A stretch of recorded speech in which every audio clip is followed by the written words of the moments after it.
Hello. I just want to start off by saying that I'm not a mathematician and I don't know anywhere near as much mathematics as probably most people in this room, but I can tell you a bit about the Antikythera mechanism, so I'll do my best. This is what I'm going to be talking about, or it's the biggest surviving part of it anyway. In case you're not familiar with it, it dates from the early 1st or 2nd century BC, and it's a clockwork mechanical calculator, some people would say computer, and it's pretty much the most sophisticated scientific artifact that survives from antiquity. In terms of a physical object that we have in our hands, there is nothing else like it. You can see gear wheels here. There's at least 30 that survive in there. We don't have even another single one that survives from the ancient world. Nothing as sophisticated as this appears for well over 1,000 years afterwards. So just to give you a sense of how unique this is. So I'm going to give you a little bit of background about how it was discovered and then talk through what it did, what was it for, what did it calculate, and then a bit about where that knowledge and that technology came from as far as we know and what happened to it afterwards. This is a sponge diver, a Greek sponge diver from around 1900. The Antikythera mechanism was discovered on a shipwreck by sponge divers, not this particular guy, but somebody who would have looked a lot like him, worn the same kind of gear. A crew of sponge divers were from the island of Symi, which is in the eastern Mediterranean, but they were, can I make this pointer work? They spent the summer here, 6 months diving for sponges, and they were on their way back home, probably in the autumn of 1900. The timing isn't absolutely certain, but they were blown off course by a storm and they took shelter by the island of Antikythera. It's a tiny little island, barely habited. And they found a shipwreck. The Greek government hired them to salvage it. It took them 10 months. It was about 60 meters depth, which in the suits that they had was incredibly dangerous. One of them died from the bends. 2 of them were paralyzed during that operation. And they brought back what was the most incredible haul of treasure from the ancient world that had been found up until that point. So here are some of the things which are still in the National Archaeological Museum in Athens. There's bronze and marble statues mainly. The bronzes fared pretty well, although they had to be reconstructed from the pieces. The marble, you can see half of this one was covered by sand and half of it wasn't. So you can see the effect that the seawater had over the 2,000 years that they were down there. It was a Roman ship carrying Greek treasure, probably stolen Greek treasure from the eastern Mediterranean that was being carried back to Rome when the ship sank. While all of this stuff was coming back to the museum and the staff were sort of desperately trying to put all the pieces together, it was making headlines around the world. This was sort of 1901. Things that they didn't know what they were just getting thrown into crates, basically, and this one piece of rock sat in a crate in an open courtyard for months before it cracked open. We don't know if someone hit it with a hammer or if it just dried and broke open. But inside was this. So gear wheels, pointers, precisely marked scales, inscriptions. It was like nothing anyone had seen from the ancient world, and people basically had no idea what to make of it. So this is the picture I showed you before. This is the largest surviving piece. Here's another piece where you can see what looked like concentric dials. And here's a third piece where you can see there's sort of 2 dials here that are marked, and it just looks really modern, the way this is just marked like a protractor that you might have used at school. You can see a lot of inscriptions here. So people were very excited about it at the time, but beyond thinking it was something to do with astronomy, because it had some month names on it, and the fact that it was Greek, the writing is in Greek, and it definitely seemed to date from around the time of the shipwreck. So this was early 1st century BC, although this particular artifact is probably a bit older than that. No one really made much progress. Unfortunately, I haven't got time to go into the 100 years of research that's happened since then, but just to show you very quickly, this is one of the main guys who worked on it. This is Derek Price, a British historian of science who worked at the University of Yale. He was the first to x-ray the pieces and look at the gear wheels inside and how they fitted together. This is what he said about it. If it is genuine, the Antikythera machine must entail a complete re-estimation of ancient Greek technology. Its discovery 55 years ago was as spectacular as if the opening of Tutankhamun's tomb had revealed the decayed but recognisable parts of an internal combustion engine. So he was one of the first to really get the significance of this. Unfortunately, he got a lot right about what it did, but he also got a lot wrong. This is Michael Wright. He still lives in Hammersmith. He was a curator at the Science Museum. He also X-rayed the pieces. And then a big international team with really sophisticated sort of X-ray 3D scanning technology came along and looked at it as well. So all of their combined efforts has basically turned into this, which I'm just putting there ready to show you how complex it is. So this is the sort of 30 or so surviving gear wheels, but we think there were probably a whole load more that are lost as well. I'm going to take you through some of this. Normally I sort of skip all this bit when I give talks, but I thought maybe for today I should actually go into some of the details. So first of all, what did it calculate? This is Michael Wright's reconstruction of the machine. We don't know exactly how all of the bits fitted together, but this is probably the most accurate model that we have. So it wasn't necessarily exactly like this, but this is pretty good, I think. So it was bronze, gear wheels made of bronze, the mechanism inside and the front with the dials, housed in a wooden box with a handle on the side. So you would operate it by turning the handle on the side, and what this is basically doing is telling you everything about the sky at any particular moment in time. So it's giving you the positions of the sun and the moon and the planets on the front here. So there are two dials here. There's a zodiac dial with the signs of the zodiac divided into 360 degrees, and a calendar, so the days and months of the year. And then there are pointers going around here which are showing you the positions of the sun and the moon and possibly the planets. We don't know for sure about the planets. So basically, as you turn the handle, you can turn forwards and backwards in time, and it's showing you what all of those bodies in the sky are doing. I've put a little close-up here, so you can see Michael's beautiful work. So these are the names of the different sun, moon and planets on here. You've got days of the month, I think it is, around here. And these are the dials. And I don't know if you can see, if I'm putting in the right place, these tiny reference letters. So what those are doing are referring to text which is elsewhere on the front of the mechanism, and this is a star calendar or parapegma. So as the date point gets to one of those, you refer down to the little letter down at the bottom, and it tells you what stars are rising and setting at that particular moment in time. And then also you've got this little ball here that rotates and shows you the face of the moon. So that's the front. These are some of the inscriptions. So these are from the star calendar, so this is the kind of information that you're getting. There are a lot of other inscriptions on there as well. It hasn't been completely read. There are just sort of fragments of it. But they look like instructions. It's basically explaining what's going on in the mechanism. And then this is the reconstruction of the back, and there are two spiral dials. It was only realised quite recently that they are spirals. They're not concentric circles. This top one is a calendar, a 235-month repeating calendar.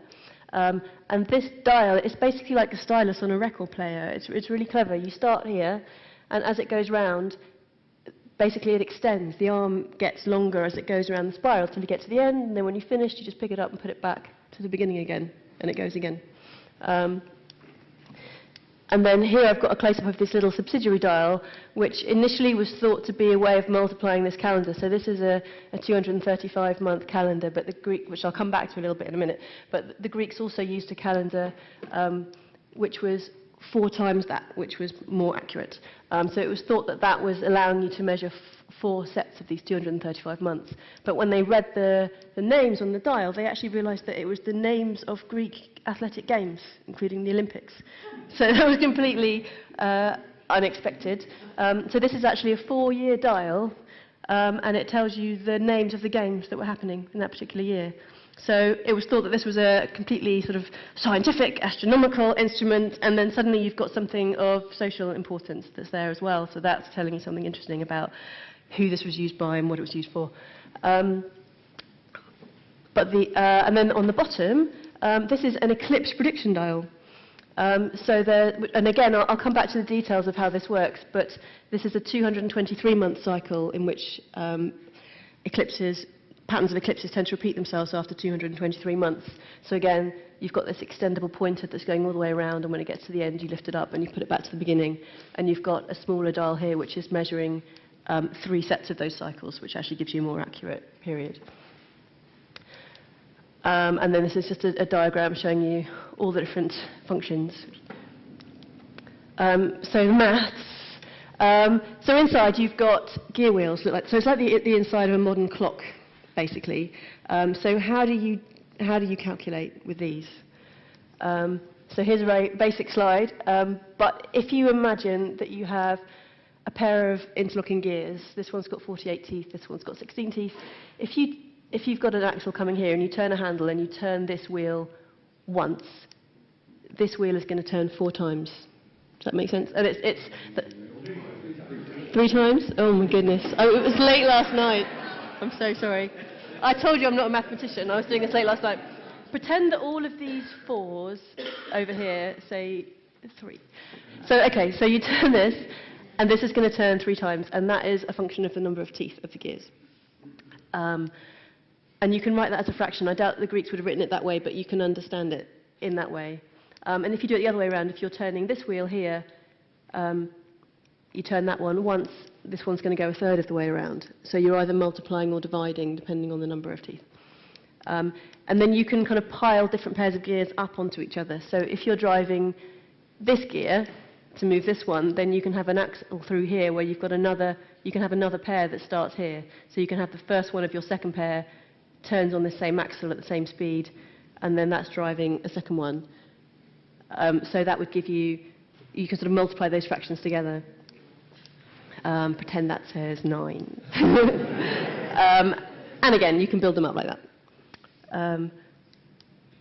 So we're going to look at a gear train within the mechanism that's involved in the sun and the moon. So the sun and the moon were very important to the ancient Greeks. Obviously, the time of year, what the sun was doing, was very important for agriculture. The moon, very important for religious festivals. And one thing they spent quite a lot of time doing was trying to come up with calendars that tell you both what the sun and the moon are doing, because the number of months doesn't fit nicely into a number of years. So it's actually, you can't just have a 12-month year and expect the months to just repeat themselves on the same day of every year. So they used something called the Metonic cycle, and this was known to the Babylonians much earlier, but it's the Greeks. This is named after a Greek astronomer who lived in the 5th century BC, I think, Meton. And it basically says that 235 synodic months, which is what you normally think of a month, the time it takes for the moon to come back to the same phase, full moon to full moon, is equal to 254 sidereal months, which is the time it takes the moon to orbit the Earth and come back to the same position with respect to the background stars, is equal to 19 years. So after 19 years, basically, the sun, moon, and the Earth will come back to the same position relative to each other, and you will have your full moons again happening on the same day of each year. So you can have a repeating 19-year cycle. So basically, the speed, this is the speed of the moon going around the Earth 254 times, and in that time, the Earth goes around the sun 19 times. But of course, the Greeks were thinking of it all from a geocentric perspective. So for them, it was as if the moon is going through the sky 254 times, and the sun is going through the sky 19 times. And if you look in the Antikythera mechanism, if you follow the gearing through from the sun, the speed that's driving the sun pointer, you see 3 pairs of gears, and these are the number of teeth on those gears.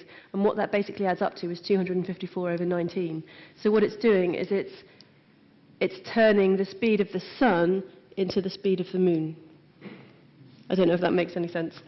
So we can follow it here. So this is basically the handle on the side. So you turn that, and there's a big wheel here, which is a little bit of a distraction, actually, because it shares an axis with this smaller wheel here. So basically, as you're turning that, you're turning this wheel here, which has 64 teeth, interlocks with 38 teeth. That drives the second pair here, 48 teeth, 24 teeth, and that drives a third pair here. I can't read that, 32 teeth and 127 teeth. So that is this here. So you've turned, you've put in your input, and basically that drives the sun pointer around once per year. So whatever speed you're turning it at, the pointer will go round, and when it's been round, all the way around once, that gives you a year. And then you've got this chain of gears here, which converts that into the speed of the moon. And it was originally thought that that just went straight back up here and drove the moon pointer around. So you'd have the sun and the moon each going at constant speed, but their own speeds around the zodiac on the front dial. But it's actually cleverer than that, because the moon obviously doesn't go around the Earth in a perfect circle. It actually travels in an ellipse, and it speeds up and slows down as it does that. Now, the Greeks didn't know about elliptical orbits, but they did know that the moon was speeding up and slowing down. It's only a tiny, tiny bit. This is actually exaggerated in this picture. But they knew about it. And what you've got here is, so here you've got the speed of the moon, and that feeds into this little collection of gears here. And now this is quite difficult to explain. But here you've got two wheels, and they're actually slightly offset centres. And this wheel here has got a pin sticking out a bit that goes into a slot in the wheel below, which is driving this one. So you've got your speed here. These are just the same number of teeth, so it's not doing anything to the speed. It's just sort of shifting the action over to here. And then you've got this pin is driving this slot. And because they're off-centre, that slot moves towards and away from the centre of this second wheel. So as it's driving it around, the speed with which it's pushing that second wheel around is speeding up and slowing down in a sort of cyclic way. So it's giving you that exact same speeding up and slowing down that you have when the moon is going around the Earth. And even that wasn't good enough for them, because the axis of the moon's orbit, of the ellipse, is actually shifting around the Earth roughly once every 9 years. So this whole set of gears is actually mounted on another turntable. So as it's doing it, speeding up and slowing down, it's actually travelling around on this turntable as well, roughly once every 9 years. And then it's fed back to the moon pointer. So when the moon pointer is going around, it's taking into account all of that different motion. And then you've got another little set of gears up here, which basically turns the moon phase display in a way, so relative to the difference between the sun and the moon, it turns that little ball to give you the phase. So, and that's just the sun and the moon. So I just wanted to give a sense of how clever this is. And the reason that sorry, I had fun with my colouring pens, but the reason I've done this striped is because there's actually a double use for this epicyclic turntable. So it's used in this moon thing, in the sort of whole moon system, but it's actually used again. This is the train of gears that leads to the eclipse prediction display. So I told you about the 223-month cycle. This has 223 teeth, so this is sort of key in determining that speed, so that it's being reused as well down to here. So that's partly why it took so long to actually reconstruct all of this, because it's very sort of cleverly put together, and whoever made this knew exactly what they were doing. It was really thought through and pre-planned. So the eclipse prediction dial, this is the Saros cycle, 223 synodic months is equal to 18 years, 11 1/3 days. The Greeks knew from the Babylonian astronomers who had been watching these things for centuries and marking down exactly when they happened. They knew about this repeating pattern. Eclipses repeat, but because of this third days, they're actually shifted by 8 hours and occur a third of the way around the world. So it's not actually massively useful. So that's why I told you about this extra little subsidiary dial. So that's why this measures 3 of those cycles. So this will go around once in 223 months. You put it back to the beginning, and in the meantime, this has moved around 1, so that you know you're in the next phase and you have to move everything forwards by 8 hours. Do it again, it moves around the second time, you know you have to shift everything by 16 hours, and then by the time you've been around the third time, it's back to the beginning again. Michael Wright, who went to Athens and actually looked at the pieces for himself and x-rayed them, told me something very intriguing about this. And he said that when he looked at the pieces, and they're all sort of battered now and crumbling, and there's a lot of corrosion products sort of covering everything, he said that this is sort of covered by an overhang of corrosion products, and that when he looked underneath, that there's an 8 and a 16 in 2 of these little segments. And he says that he thinks that there was a symbol in the other one, which he thinks might be a symbol for 0, but that would be a long time before that should have been around. So I just thought I'd tell you that. The team that came after him, who did they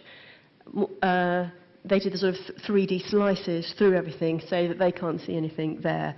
Michael Wright counters that he actually looked at it sort of with his own eyes, whereas they were never allowed direct access. It was the museum staff. So anyway, I'm just throwing that in there. I have no idea if there is a symbol there or not, but I thought it was quite interesting. So yeah, that is these trains of gears down here. And then the planets. So It seems likely that the mechanism did show the planets because several of them are named in the inscriptions, but the actual gears that did this don't survive, so it's not clear how they would have done it. Michael Wright thinks that they would have shown the planets on the same dial as they did the Sun and the Moon. This isn't straightforward because, obviously, as the planets are orbiting the Sun and not the Earth, they have even more irregular motion than the Moon and the Sun do. So, they'll stop sometimes, they'll appear to go backwards.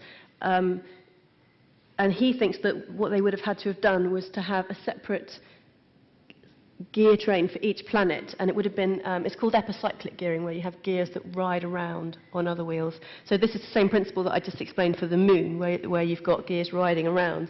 So he thinks they would have done this separately for each of the planets as well.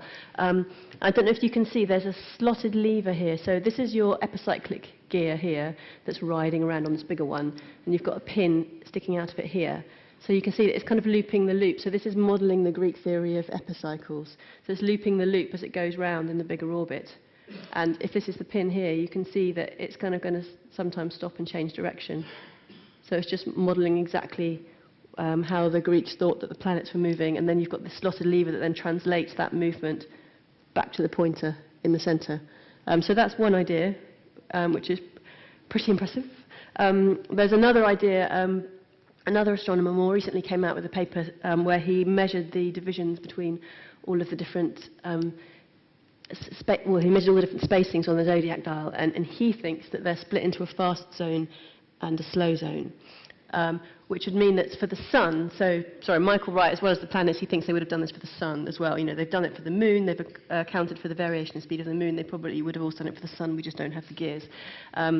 But James Evans, this other astronomer, thinks that they actually just had half of the zodiac scale where they put the divisions closer together and half of them where they put them further apart. So you could have a pointer going at constant speed, but the variation in speed would be accounted for by your scale, not by your pointer. And if you did that, you wouldn't then be able to have your planets on the same dial. You would probably have them in separate dials. So it's not clear at this point who is right about that. In terms of where the technology came from, so that's kind of two questions in one, really. There's where did the machine itself come from, and then there's where did the mass come from that was in there. So, yeah, I already said to you that this was a Roman ship, and it was sailing from Eastern Mediterranean. So this is from the rest of the cargo that was on the ship that they looked at. So it probably would have stopped off at Rhodes, sank at Antikythera, was heading on to Rome. And this is between 70 and 60 BC, and that's from coins that were found by Jacques Cousteau, and he went to the wreck site in the 1970s. And there are some interesting clues also from Cicero, who've already seen him today. He wrote a couple of things about machines that sound a lot like this. So he wrote an instrument recently constructed by our friend Posidonius, which at each revolution reproduces the same motions of the Sun, the Moon, and the 5 planets that take place in the heavens each day and night, which sounds like a very similar sort of thing. He also wrote about something made by Archimedes, and other authors wrote about this as well. The invention of Archimedes deserved special admiration because he'd thought out a way to represent accurately by a single device for turning the globe those various and divergent movements with their different rates of speed. Stories like this were never really taken that seriously by historians because Cicero didn't have any technical training, he didn't explain how these things worked, maybe he was just making it up to make a point. You want to have more evidence than that really to kind of say, oh, they must have made these amazing machines. But now that we have the Antikythera mechanism that fits the description so well, then you start to think, oh, okay, he really was writing about something that was around at the time.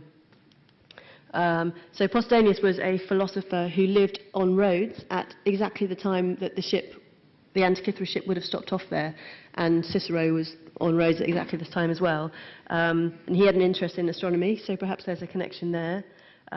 Hipparchus, who's one of the most prominent astronomers from the Greek world, also lived on Rhodes just before, so in the 2nd century BC. And he was very interested in the motions of the planets and in the varying speed of the Moon in particular. So a lot of the stuff that he's working on is reflected in the Antikythera mechanism as well. But if you follow other lines of evidence, unfortunately they don't all tell you the same story. So these are the month names that are on the calendar of the mechanism, and these aren't the month names, so this is the calendar on the back, not on the front, and these aren't month names that astronomers would have used particularly. They're more sort of social. You know, each city had its own calendar, so you can look at the names and think, well, where would this calendar have been used?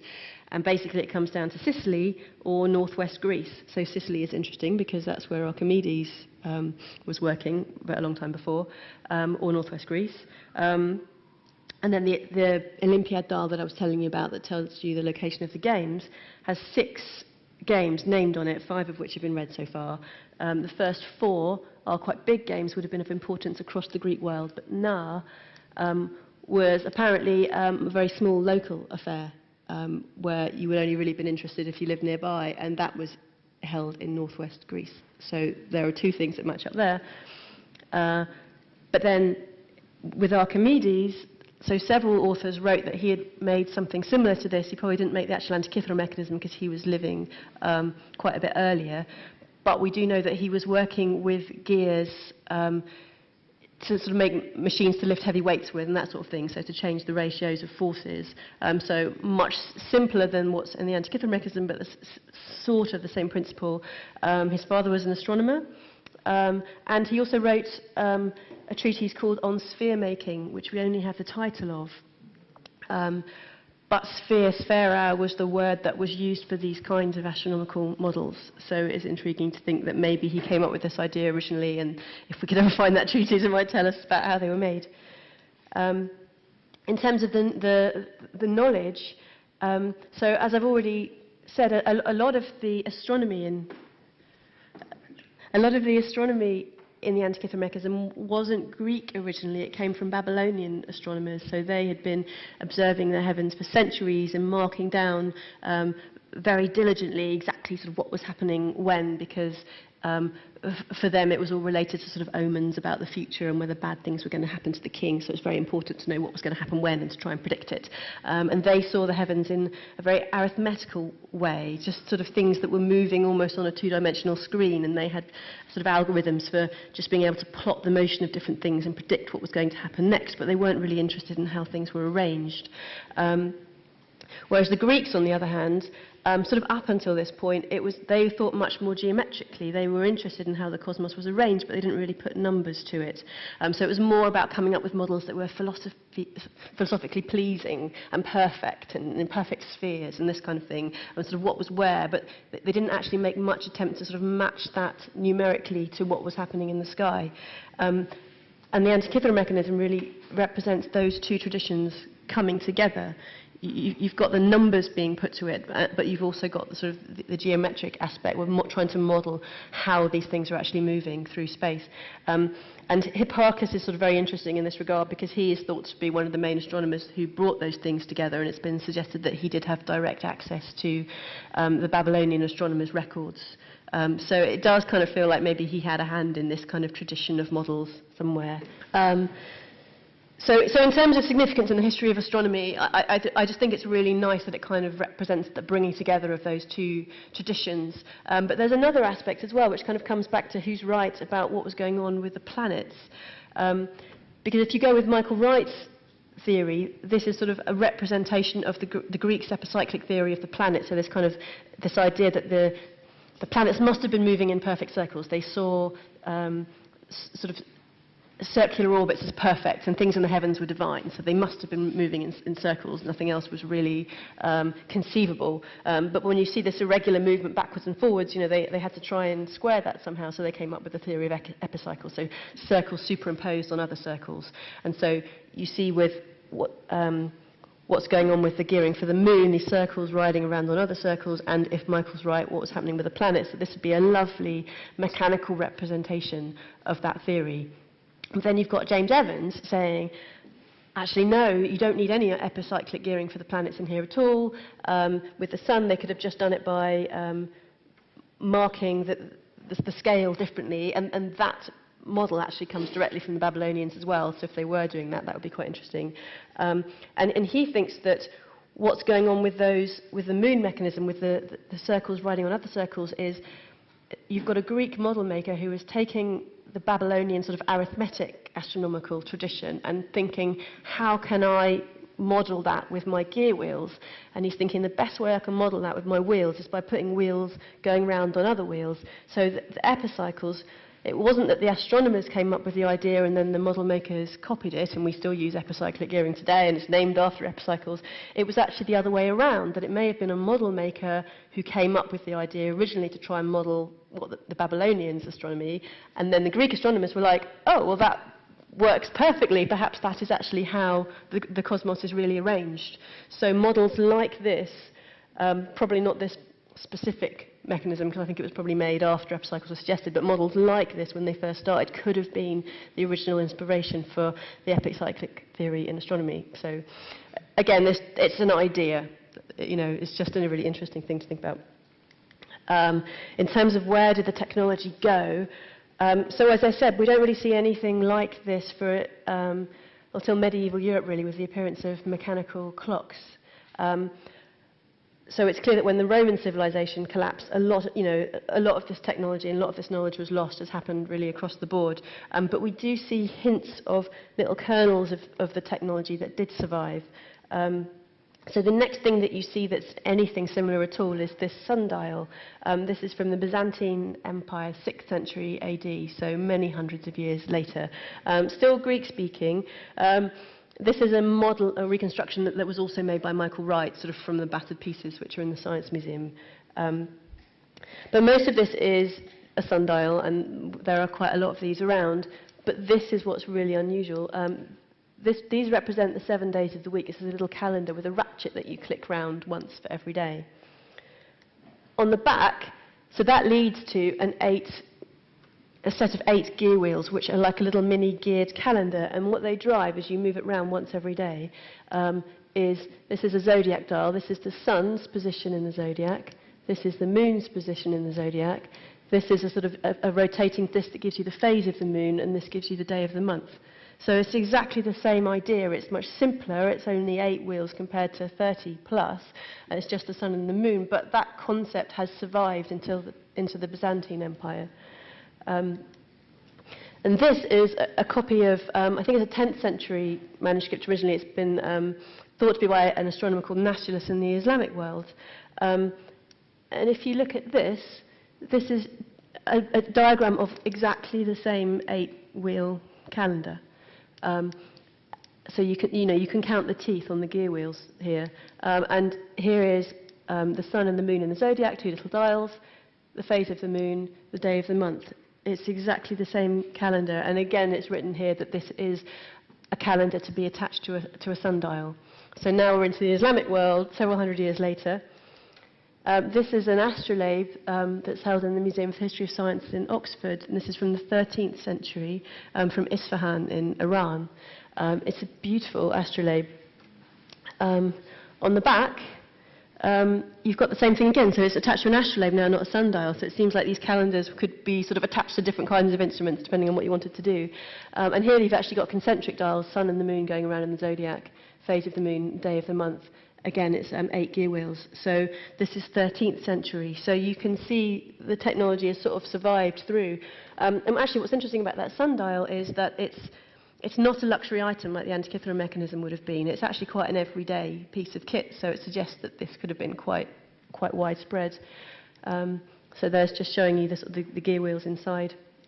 And a lot of historians think that this technology quite likely did then come back to Europe. One of the sort of questions in the history of science is how mechanical clocks first got started, because they appeared very suddenly all across Europe, all at the same time, big extravagant display pieces, predicting eclipses, showing you the positions of the sun and the moon and the planets, doing everything under the sun. And it was only later that they became sort of smaller and simpler and more about telling the time. So how did they sort of suddenly appear everywhere all at once with all of this complicated technology?